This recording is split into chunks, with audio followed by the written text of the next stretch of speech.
All right, guys, so today we're doing the what to look for in buying a Porsche 997 video. Everything you could expect to have issue with when you buy one of these cars is gonna happen anywhere from 80 to 100K. That's about the mileage. A lot of stuff happens. Well, we got a car here with everything apart that just had it all done. I figured it'd be a really good time to go over numbers with you guys, prices, and exactly what parts go bad. So let's get to it. All right, so Dean's gonna take us through it just a little bit. And so he's done this. Tell him a little bit, Dean, about what's going on here. Okay, so if you will see here, this is the crossover pipes. These are the rear ones that go from the center pipes to the crossover to the rear of the engine. These have been replaced because obviously the hoses were corroded and seized to the aluminum. And as many of you guys don't know, electrolyte ends up seizing the pipes to the coolant pipes itself, so they were just non-removable. Now these ain't cheap. I have replaced them. These are around £243 each, which are both replaced along with the new water pump hose that goes here, engine hose if you want to call it, and also the other one. We've also got down here, if you look down here, all new coolant pipes along down here as well, and obviously here that run to the crossover pipes in the middle, as you'll see right there, and all up here. This is the new crossover pipe up here as well. These are not cheap by any means. Like I say, £200 each pipe is really, really not cheap. These are genuine Porsche ones. You can't get any kind of Chinese or cheaper alternative ones. I've literally stripped out every pipe. I wasn't going to sit there trying to pull the pipe off just to save it. I just thought it was better just to buy new ones and replace them all. I'm also replacing all the brake lines because this is the best time to replace the brake lines that run over the engine. So you can see it connects here. I've already cut one of them, so that's the one right here. It runs up here, all up here, over here, down here, and runs to. So how does it make you feel when you see a YouTube video of somebody driving their Porsche in the snow? Does it just make you just want to throw up or what? Because you know what's going to happen to it. I know what's going to happen. This is what I mean. This is why realistically these cars have to be stored. They cannot be driven every day as a normal everyday car because of that reason. The salt on the roads, the snow, the dirt. It's just not viable to drive these cars on the road every day. You can't. It costs a lot of money to maintain them, and obviously unless you're going to do the work yourself, you don't realize how much is actually involved until you actually do one. So going to the front, what all did you do up here? At the front, It's got the cover on it. I've done all the coolant pipes at the front. We'll go to that in a minute. So I've done all new brake pipes, which are all genuine Porsche ones. On the passenger side, which will be your driver's side in the US, they're all genuine Porsche ones. I've replaced them all, which you can go around there and see. You can see right here, these are all the brake lines up here. I've done braided hoses as well. These are all brand new hoses going in, all braided brake hoses as well. We've done all new pads. We've done all the control arms as well, upper and lowers, new coffin arms, new everything. These are all male ones. These run about, for all the control arms, front and rear, you're looking at about £1,600 for the uppers, two uppers, the coffin arms. Which is about $1,800 US, $1,900 for all the control arms, do the whole lot. As I said, that's without all the coolant pipes as well. So you're looking at about 3,000. And you got lucky, your struts are not leaking. God help you if you got to replace those. Yeah, luckily I've been okay. That's been an actual savior. I haven't had to do that. Obviously, we have got new drop links. They're already on that anti-roll bar for the rear and the sway bar. They're sitting on there, so they'll be going back on as well. So the drop links are going to be new as well, going onto the rear. So how much do you think coolant pipe wise, coolant line wise, how much do you think total would cost to do this? To do all the coolant pipes on this car, you'd be looking at, with the front to the rear, without the middle section pipes, the crossover pipes that would go through the middle, you're looking at about probably £1,000 just for all of the coolant pipes. That's about the middle. If you need the middle section, you're looking at probably about £1,300. So for coolant pipes and control arms, you're knocking on $3,000. Now, this is if you do it yourself. Yeah. If you just took this somewhere and said, here, do it, I don't even know what. No, I don't even know what would be happening there. Absolutely. Most people will take these cars, have them, the engine taken down and just have the engine rebuilt and forget about all this. Luckily, I'm quite knowledgeable to be able to do it myself. And you have a lift. Yeah, and I have the lift to do it. So I'm able to do everything at one go. And obviously it's a massive cost saving about the labor. Obviously I've done every coolant pipe, every control arm, everything that could possibly be needed on this car. When this car goes back on the road, it's going to drive absolutely mint and nobody's going to ever have to worry about anything or anything ever being done for a good 100,000 miles or maybe 10 years or not more. So everyone knows it's going to drive and handle absolutely phenomenal compared to any other 997 in the country, because most people just don't have this money to put into one of these cars. So let's jump over to the engine. What do you think it's gonna take to totally do the bore scoring job? And you got lucky, IMS has already been done. Yeah, so this obviously has the larger IMS, not the older dual row or the single IMS. This is the main bigger IMS bearing, so there isn't no play in it to be specific there. It spins freely. And be warned, grinding. the IMS toolkit will not take that out. Yeah, so the IMS toolkit won't take You it out. got to buy the IMS toolkit and the $300 add-on That's piece. the way to know if you have the larger IMS. If you buy an IMS toolkit and it doesn't remove this IMS, it means you have the larger one, so that's a good way to know. But if you do plan on doing an engine rebuild and yours still has the grease seal on it, I would recommend removing that, because that's what they do. They do tell you to remove the seal so that oil can lubricate the bearings, and that's what we've done now. So I don't tend to put that seal back in there to obviously help lubricate the bearings. Obviously, you know, it is what everyone says, and obviously, you know, nobody's really had no problems with the larger IMS bearing. So I've done the same thing. This one doesn't seem to have any major issues. So we're just going to run it again. And hope for the best. Obviously, there's no playing at the moment, no grinding, no nothing. So it does show that Porsche were right when they said this one actually cured the problem, because this one's out. And you'll see there's no plate in the IMS, no nothing, no wobbling, no grinding when you spin it, no nothing. So it does show that they are still okay. And this car is on 100K, so bearing in mind that. And as we were doing the valves earlier, and the head is teeter on the edge of the workbench, I asked him, I said, how much, do you ever look up 997 heads and see how much one costs? I think they're $3,500 a piece. Don't knock one on the floor, whatever you do. But luckily we were able to drill and tap all the exhaust studs out. Everything's good. So if we go to the front of the car.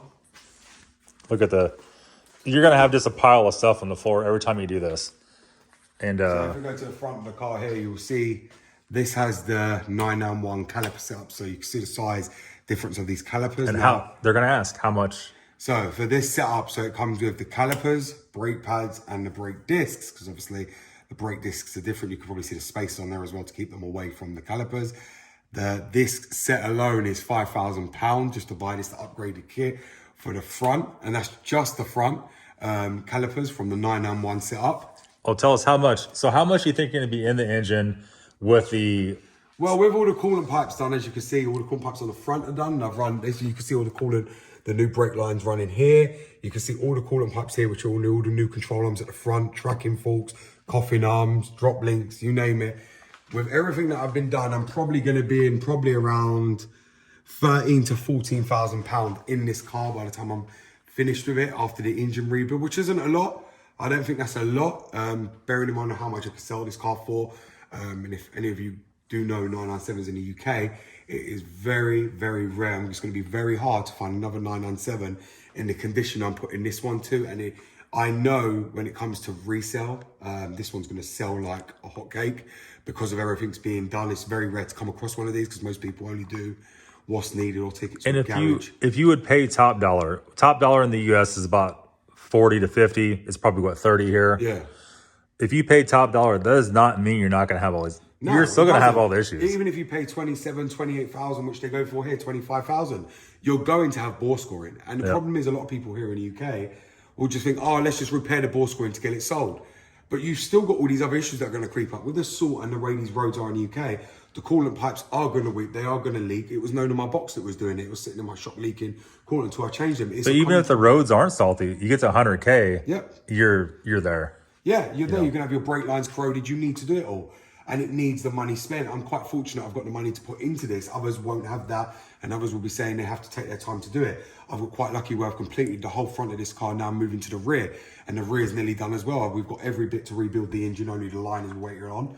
But obviously, this is going to be one of the most perfect 997s out there. And it's very rare. You know, there's a lot of people that want 997s, but they're very scared because of the bore scoring issue and any other issues that come along with it. Now, obviously, I'm not saying this is going to fix the bore scoring issue. No, there's been many cases where people have had new liners in and they've had the bore scoring again over 5,000-6,000 miles. But if that did happen, the car did sell, God forbid the new owner was to have that issue, they could actually go and get that sold without the worry of having everything, have to rectify everything. Where And on if other you- 997s, they have to rectify the whole lot. Like we were talking, if you do steel liners and something does scratch down the road, 100,000 miles down the road, you could just go get it bored. It's a steel liner. It's not coated. No, I know. That's what I mean. Yeah. But that's what I mean for other people. If they bought a 997 with just the engine rebuild, for instance, or a 987, for instance, just with the engine being done, they've still got to factor in all these problems. And then you do all these problems, bore scoring can come again and you have to drop the engine again. At least with this car, if bore scoring was to come again, they wouldn't have to worry so much about doing everything else in the car, because this car would be worth it to rebuild, because it's still got a lot of life, because everything else has been replaced. It's not a car you'd ever have to worry about, oh, it needs this, it needs that, to get rid of it. Like the reason the last person got rid of this car is because it needed so much, it was uneconomical for them to repair. It wasn't going to be worth it, because they probably paid 25, 26 grand for the car. Where I paid so cheap for it, it's economical for me to repair it, knowing I'm going to come out ahead, and this is going to stand out compared to all other 997s out there, because majority of people that own these cars don't do the work themselves. So they end up having to pay a garage to only replace one controller on when it's needed, one brake line, one piece of the engine, One cylinder liner. Yeah, one cylinder We're liner. watching that dude that did that. Where I'm going over replacing every single thing as it goes. I'm And just replacing the end everything. result will be, you could theoretically drive this car for another 100K. Yeah. And the 100K, 100K you have to or do all 17 the... years. You've got to fit this 2005, so it's 17 years old. At 100K or a bunch of years down the road, it'll need it all done again. It's just the way cars are. Yeah, it's just the way the cars are. And this isn't to say it's a bad car. You go and look at any car. What's going to happen if you only did the one line that was dripping, the one thing, every time you drive the car, it's going to have issue. Yeah, it's going to have another issue. And the other one is going to put pressure on the next one, which is going to cause a leak, because the other one's become... How many times on BMW stuff we fixed one thing and the next day it blew something else out because it makes more pressure? It's like replacing one ignition coil. You replace one, it will destroy the other, and then you replace that one, it destroys the other. And the list keeps going on. That's why it's better to replace it all together. This is having all 6 new ignition coils, all 6 new spark plugs, BNC air filter, an IPD plenum. We know I'm going to the full max with this car, doing stuff that, you know, other people don't have the money to do, which is all here, ready to go on this car, you know. And that's the thing. A lot of people in the Porsche community won't have the money to invest in this because they take it to garages. But realistically, me doing it all, you know, and I'm not going to sit here and say I've done it in over a month. I haven't, but I've done it very quick compared to others. I've done it in probably, 2-3 months. I've got all this complete to the point that I'm moving to the rear of the engine. But this is going to be the most perfect 997 in the country. Let's let it down. Let's talk about the rubberized coating on the inside a little bit. Okay. Let's touch. So another huge problem with all German cars is the rubberized coating. And you can see here, any place is peeling off. It's also there. It's the whole console. It's little bits on around the steering wheel. It's on the door handles over here, everywhere. That's a big issue. My Cayman's actually starting to flake off pretty good. Now, you could buy a rubberized spray, put back on it. Some guys do flat black. Don't do that. That doesn't look like total crap. Or a lot of guys take WD-40 or some kind of solvent, just take it off and just leave it black plastic. That's probably the best way to do it. Depends on what you're looking for, really. But these cars don't really have any issues with the seats. There's not a lot of interior problems with these. Can you think of anything at all, Dean? I can't think of it. You got to remember, they're Recaro made. They're Recaro seats. The headliner? The headliner. The headliner will fall down. Well, not on this one. Alcantara already? These come Alcantara 997? Yeah. Okay. I put Alcantara on mine, but I think we were driving mine a week after I bought it, and it's like rubbing your head all of a sudden and it fell down. I had the problem with the spoiler button on mine. Yeah, this one seems to work. That was $100 so fix. It wasn't that bad. Easy fix. We've heard a little... The rubberized buttons on the heater controls, they go out, they come in. Yep. There's companies that you can send them. These are getting a little You can chowder change out there. them yourself. They're quite easy to do anyway. Yep. These are getting a little bit chowder, but not bad. There's a company that does those. You can change them yourself. There's all kinds of options. ECCM going out, losing reception is another common problem. Then when you change to the aftermarket stereo, you have a little bit of issue with connectivity with fiber optic. Another thing we should touch on is these right here, which is what someone's done to this. This is a typical car of what someone wants done. A lot of people on Porsche want these shifters. Now, many of you probably wouldn't have seen these, but these are retrofitted shifters. These are paddle shifters from the AMG. Now, bear in mind, it says the Mercedes gearbox. Yep. Just like the G-Wagon ones. Yeah, so these are Mercedes paddle shifters that people have retrofitted that link onto these with a resistor. Now, I don't know if these work or don't work, but this is not something I'm particularly keen of, because bearing in mind you've got the shifters on the... So what happened exactly? You just drove this car home and you thought this is enough. I'm just gonna take it apart and fix it before it blows up. Yeah, that's Yeah, it. that's usually- I don't think it was that. I think it was more.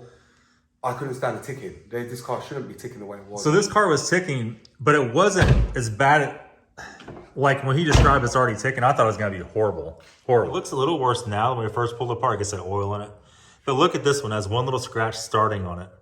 Another little bitty one there. This one, which is way more severe than the other one.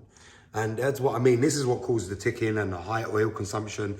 The line is being badly scored like that. And obviously this is what people ain't aware of that can actually happen on these cars. And this is why a lot of these 997s end up on the scrappy or going cheap because of this reason. Because it isn't just this you've got to factor in.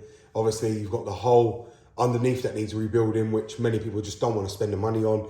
You can't just rebuild an engine and think it's going to be perfect, not in the UK anyway. With the amount of salt on the roads and rust and the corrosion, it's never going to be just an engine. It's going to need everything. Salt and corrosion. How many bolts have we drilled and tapped in the last 2 days?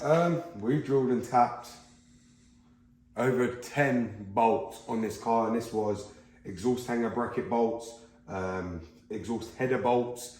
This was everything on this car: camshaft position sensor, bolt where it had stripped out as well due to corrosion and rust, or just no.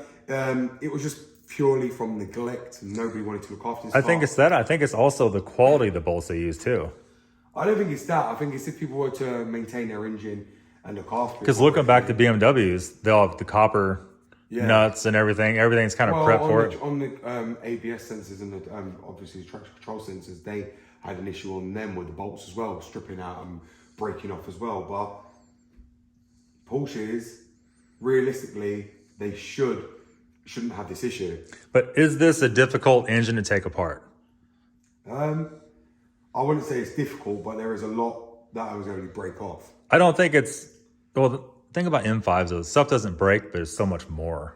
Yeah. It's so much more hassle. There's not one thing that's very complex on this. We took it right apart. Yeah, we took it right apart, and obviously it's just, it does need a lot, but I mean, you've got to look at the benefits that outweigh, you know, what we're doing right here, stripping the engine apart. Maybe people forget that.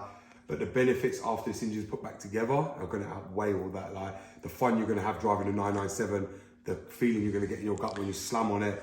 Well, if you want to drive it 2 or 3 hours away, you could do it, not even get a second thought. Yeah, now I could. Without knowing everything's done, once it's been tracked for fast road use, once everything's back on the road, you know it's going to have to go for its test for 500 miles, go through that. Once it's back on the road, I mean... Because minus the bore scoring situation, you just did this all to your Boxster within the last few months. I've just done all this to my Boxster for me, minus the engine rebuild, but everything I've done underneath, I've just done that to my Boxster. Exact same stuff. All control arms, all coolant lines, and even the middle crossover pipes I had to renew. So I've done this already once over. So for me, doing all that was easy. It was like I get the control arms off within 10 minutes, all of them, you know. But obviously for someone starting out, and if you ain't got a lift. Well, if you don't have a lift, you don't have a shop, you don't have all kinds of little stuff, little gadgets like this to do your valves. There's just a lot of little bitty things. But to be honest, it's not that bad on specialty tools, some timing tools. Valve spring compressor. Valve spring compressor, probably, you know, tap and drill bits, having a reciprocating saw does help. A lot with the corrosion, angle grinders can help to get the rusted bolts off and to cut off the old control arms. Things like that are very, very needed. Dremel tools. Impact guns are a big must. Dremel tools to cut off wheels, to cut bolts off that are rusted, so we can tap them. Impact gun has probably been the most useful for the subframe bolts, removing the engine, dropping the engine. Without an impact gun, that you will catch yourself in big hell. But I think I'm fully well set up here for removing a Porsche engine. I mean, from time I've managed to strip the whole engine. Pretty much all I did was just bring some bits, some little bits. That's it. There was nothing, everything here was here. We had everything here we needed to disassemble this engine. There wasn't anything else we really needed. Pretty much it was only valve components, the press, the lapsing tool and the compound, and then a tap and drill bit or two, and that's it. We managed to do everything with everything in here with no issue, and everything's come off. We've managed to tap everything. So the question is, if you buy this, when this is done, what's the next step? You're gonna look for another 997? No. You're not? No, I don't think I'll look for another 997. See, I think They're more expensive, but I think they're easier in a lot of stuff. They are, but I think it's the parts are so expensive. You know, it does make it worth it to be able to sell them back on because you're always going to be in the money. But it's not. It's a lot of work. It's a lot of work, and it has to be rewarding. This car is going to be rewarding at the end of it to drive, but reselling it, I don't know about it. You know what the worst part about all this is? When one's broken, they always the sellers always try to shove them off on somebody else for a high price. That's right, and that's what this one tried to do until they realised they couldn't sell it. The same person tried it with this one. Bearing in mind, we knew the guy kind of, so it was okay. And obviously I managed to get him down to an adequate price, which I think was fair for the car. So paying, 12 grand for this car was okay with the amount of money. And I'm still in it to actually win it because obviously people are going to say, I couldn't sell that, but I can. And if anyone knows Porsches, they will know I can sell this all day long for whatever I wanted because this is going to stand out compared to any 997 on the market right now because this one isn't just going up with an engine rebuild. This one is going up on sale if I was to sell it with having everything done. And it's very rare to find any Porsche. And everything with not just written receipts, video receipts of showing doing stuff and everything like that. Video receipts. Now, you didn't film anything for your channel too much on the teardown. No. But it'll be up. You probably should have. I have been filming it. Okay. So maybe Dean will post it. We'll put a link in the description if he gets stuff up and go check that out. Yeah, I've been filming everything when we were taking it off, how rusty it all was, how it all was. So yes, I've been filming majority of everything on this car. We got lucky on so much stuff though. So many things like this, the chain tensioner bolts could have snapped off. Yeah. There's so much that could have happened that didn't.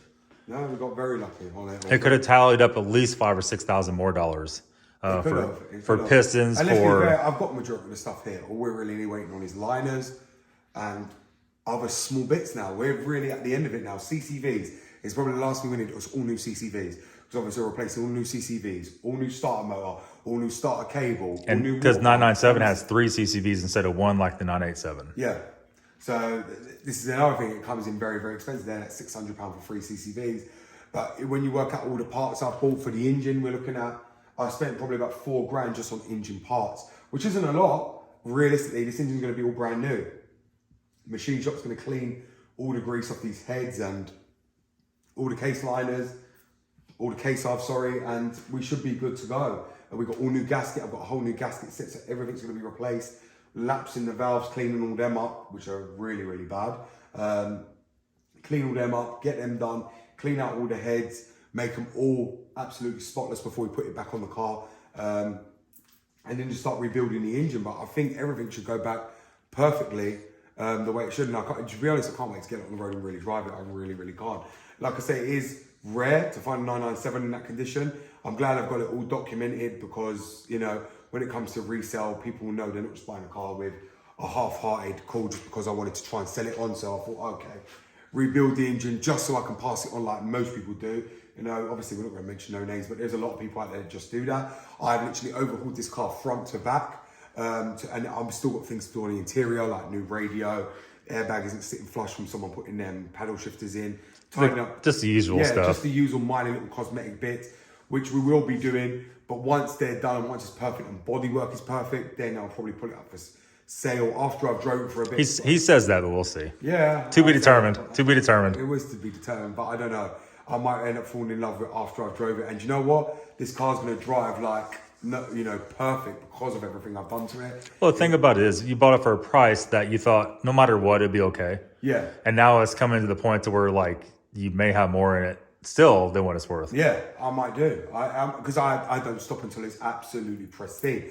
And that's my plan, to make it pristine condition and probably one of the best 997s around. And I do feel it for others who do have 997s, who are driving around, who just had their engine rebuilt, still need their cooling hose done, still need their control arms done, and they're going to pay garages too, because I know how much garages charge for that. They take the piss and they will rip the piss out of people. Luckily, I was fortunate enough to have all my control arms bought and put them all on in less than a day. It's very, very easy on this car. Done them all and got it all done, and to the point I know I can drive this car for thousands of miles with no issues now, knowing everything's been done. Can have new oil, new coolant, new whatever it needs, new air filter, so we're changing the air filter to BNC. You know, it's going to be completely restored. It's going to drive like it never has done. I bought a whole new exhaust system, so it's got a Danks exhaust system, the whole back boxes as well with tailpipes. So that was like £1,900 just on its own, just for the 2 back boxes. So we're going to have a whole sport exhaust system on there as well. I actually went and scrapped the other back boxes. I didn't even want them. As soon as I took them off, they went straight to the scrap yards because I've already got new back box for them sitting over there. They're all brand new. Danks ones, if many of you guys don't know what that is, they're one of the best German quality sports exhausts you can actually buy for Porsche. So I've got them as well to go on here. We've got a whole new exhaust system. Everything is going to be brand new on this car. Anything that looked rusty, corroded has come off. All bolts, gaskets, clamps, everything has been cut off and it's all being renewed. So, I might not even put the cats back on this yet. So what's the next step here? Dean's going to go and finish up doing all the valves. Finish up the valves. We'll finish up the valves, get them. Nathan's going to leave and go fly 6,000 miles back home. And then in a few weeks, we'll come back and we'll reassemble this and make videos on it. Yep, we'll assemble it and put all the engine back together. And hopefully get it running on video so they can hear it running for the first time. Yep. So they can see and hear it running. We'll top it up with new oil, get it running and be able to see that it's got no smoke. That's going to be fun, the first start up. How excited are you to hear this thing run and not be making that ticking noise? Oh, I'm very excited to hear it run, especially after seeing it in bits. You know, I think that's the joy of doing this, is seeing it all in bits. Now you're going to put it back together and knowing that you're going to put it back in the car and then hear it turn over for the first time. Obviously, it's going to take a while for it to turn over because everything's going to be new. But once it's all back in and everything's new, we should be able to hear it first fire up and know there's no smoke and it should be purring like a kitten. And hopefully me and Nathan will be able to do a road test video on it to hear it as well. But it'll be epic, absolutely epic. Well, you guys stay tuned. We'll be back soon with the videos putting this back together. I think we'll do the transmission service changes. We've got the transmission stuff, service transmission as well on this. So I think we'll do... Yeah, we'll do a video on that, talking about the bolts, talking about everything else that's... Yeah, because that's going to be a Mercedes transmission, so... Okay. All right, guys, that's going to be it. Thanks for watching. Have a good day, and we'll see you again very soon.